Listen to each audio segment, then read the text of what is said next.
Ben Cline coming up in a few minutes. We just had that discussion there about how he's getting screwed by the 6th District whack job committee there, changing the rules to favor Cynthia Dunbar. This is why I hate conventions. We've already gone over that. We're going to get Ben Cline's take in a couple of minutes. He'll be joining us, running for Congress, 6th District Republican. Ben Cline from the Lynchburg area. Ben Cline also is one of 6 candidates now running for Congress. This is in District 6, one of 6 Republican candidates vying for the Republican nomination to run for Congress in District 6, which is the seat of the retiring Bob Goodlatte.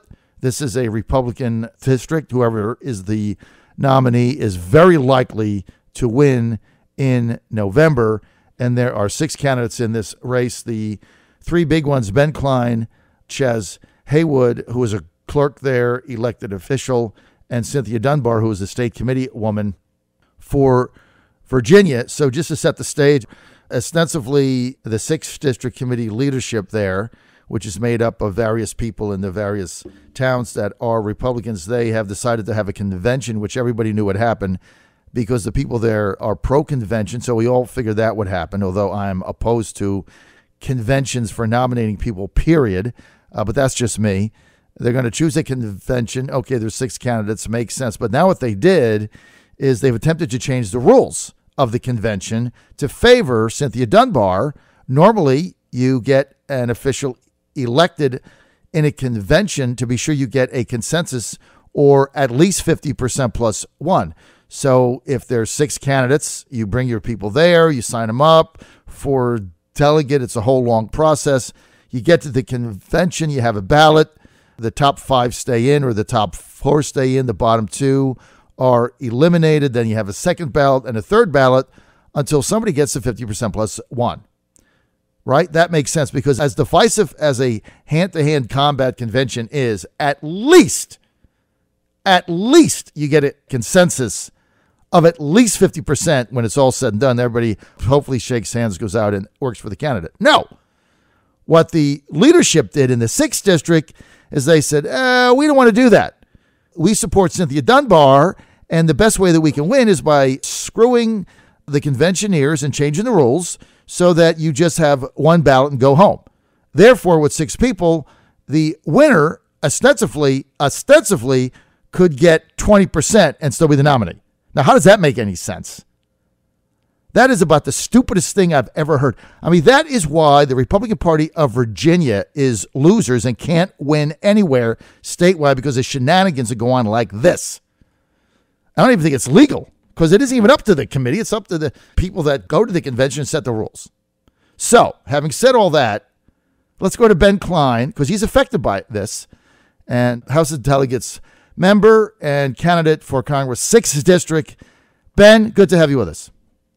John, thank you for letting me come on. I know you've hashed through all of the ins and outs of this question, but I'm glad to get on and get to give my point of view. I'm excited that there's going to be a convention. I know you're not as excited about the convention process because it can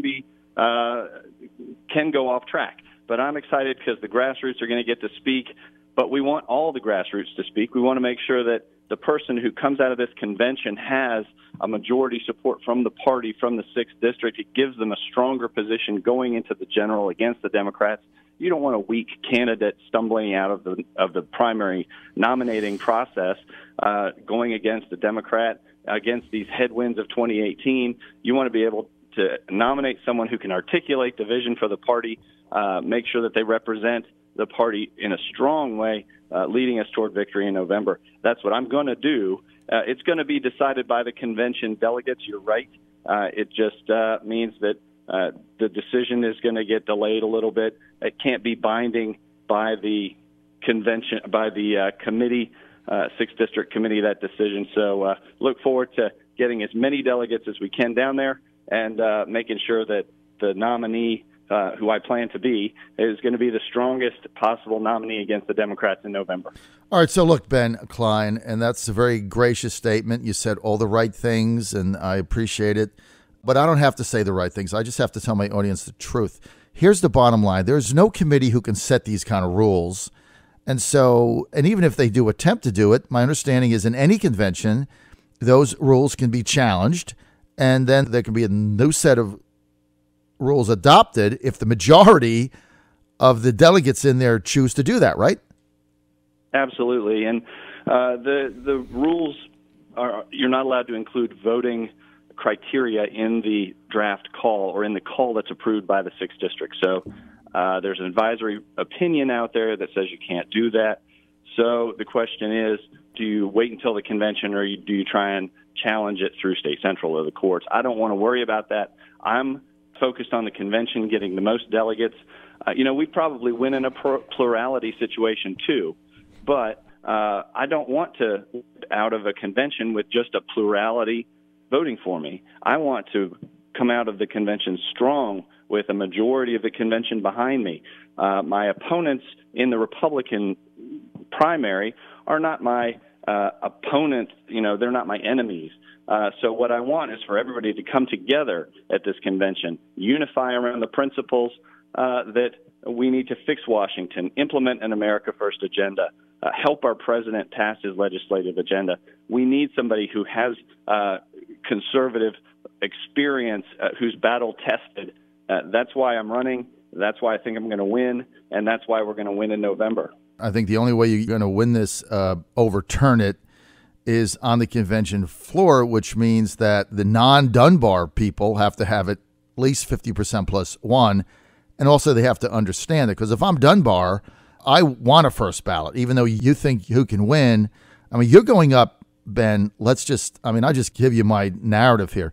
I mean, you're going up against a convention beast. I mean, here's a person that nobody heard of from Texas that ran a convention and beat Suzanne Obenchain, a household name in her own town in Harrisonburg. I mean, she put a coalition together to beat Obenchain on the second ballot. So, but she didn't win the 6th District, John. She didn't? No. Okay, so what was that? Tell me the numbers there. Well, I don't know the exact percentages, but, she has her basis of support, but the 6th District is going to look to a battle-tested conservative who knows the area, who grew up in the area. I grew up in the Valley. I live here with my family, my wife and 2 children. I have my law practice here. I've prosecuted in Harrisonburg for 6 years. My wife's from Roanoke. I have law offices in the greater Lynchburg area, the Lexington area. I know this area. This is home for me. So I'm not about to shy away from a fight. We're going to take it to the convention. We're going to win the fight, and we're going to deliver victory in November. All right. Now, what about the allegations of the Dunbar people, mainly Vice Chairman Tedrick, who said that the Republican establishment is trying to rig the thing by getting a bunch of people in there, and then they all vote for Cline in ensuing ballots? I mean, I thought that was kind of a bizarre statement because, I mean, just so everybody understands, this is not like a mass meeting where you just show up, right?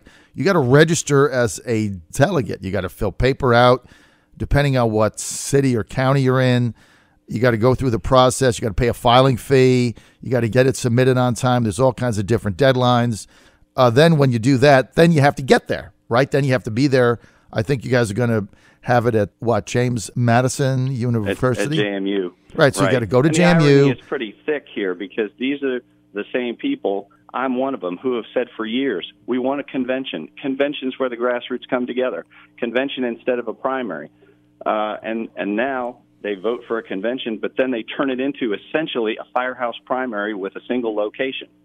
So, it's pretty ironic that, and it shows that it's more about power for some people than it is about actually fighting for principles, that they want to turn a convention into an essential primary.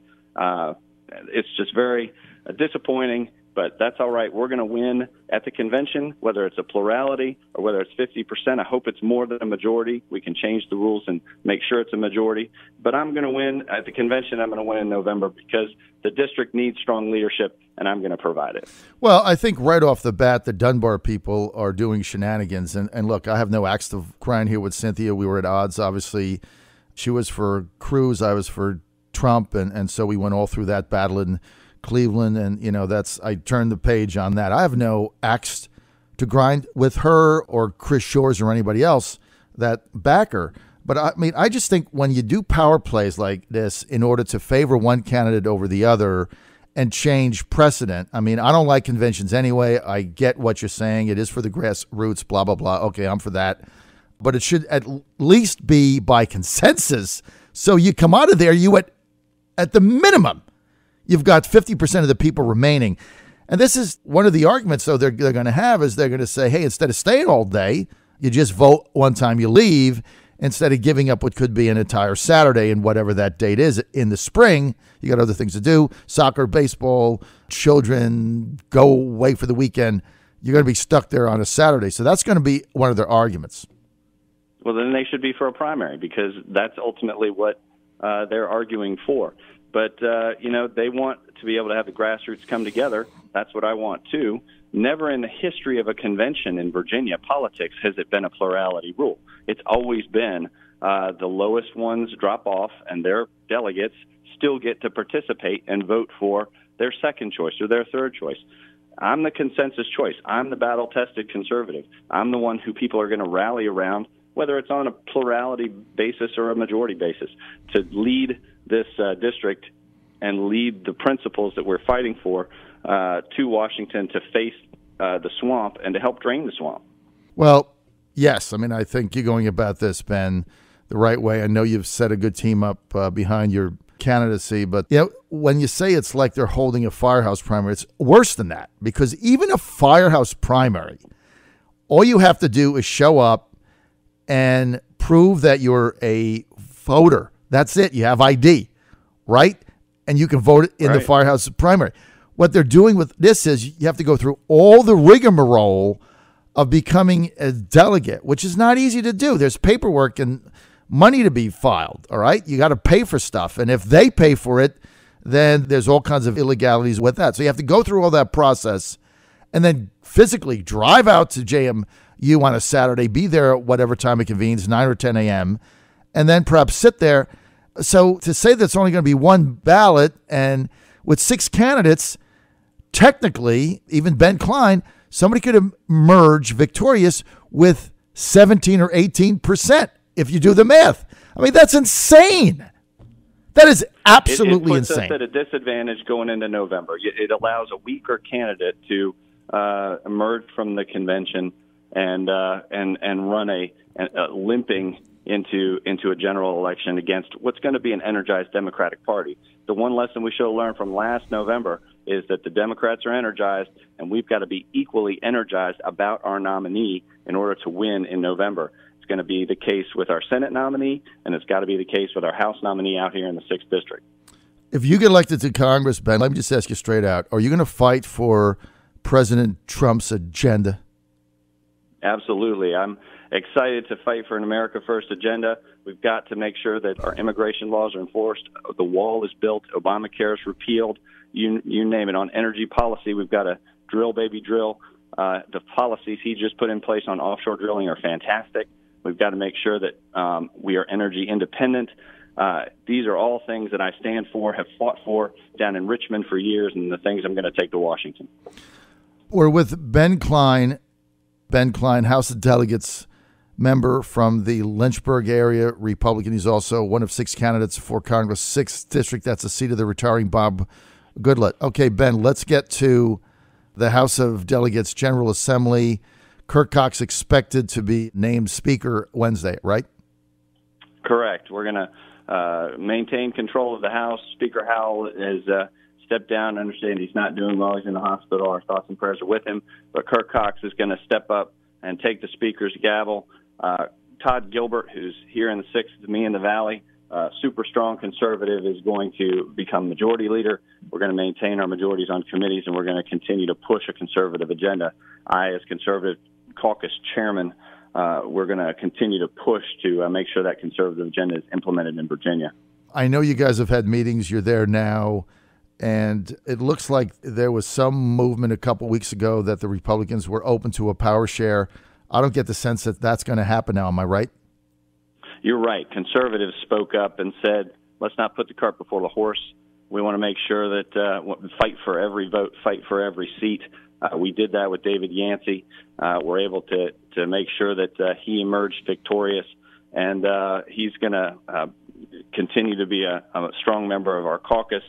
We're excited about it, and we're not just going to shy away and try and make deals with this Democrat governor. We're going to stand up for conservative principles. We're going to pass that legislation to ban sanctuary cities and make him sign it. He stood there and, at the end of his campaign, Ralph Northam said, I flipped up. I'm going to promise to sign now. After opposing it, now I'm going to promise to sign a ban on sanctuary cities. Well, we're going to put him to the test on that. We're going to put it on his desk and make him sign it, because Virginia should not be a magnet for illegal immigrants who want to come here and get all kinds of free benefits. Virginia needs to stand strong and defend its immigration laws to make sure that the rule of law means something here in the Commonwealth. All right, we're out of time. I want to thank Ben Cline for being with us. Ben, people want more information on your congressional race. Where do they go? BenCline.com. That's pretty easy. CLINE, BenCline.com. Can't get easier than that. Ben, thanks for being with us. John, thank you. We look forward to having you on as we cover this debacle that's going on. It's just beyond me that they would change the rules in order to benefit one candidate. That's why I hate these things. All right, Ben, thank you. Thank you, John.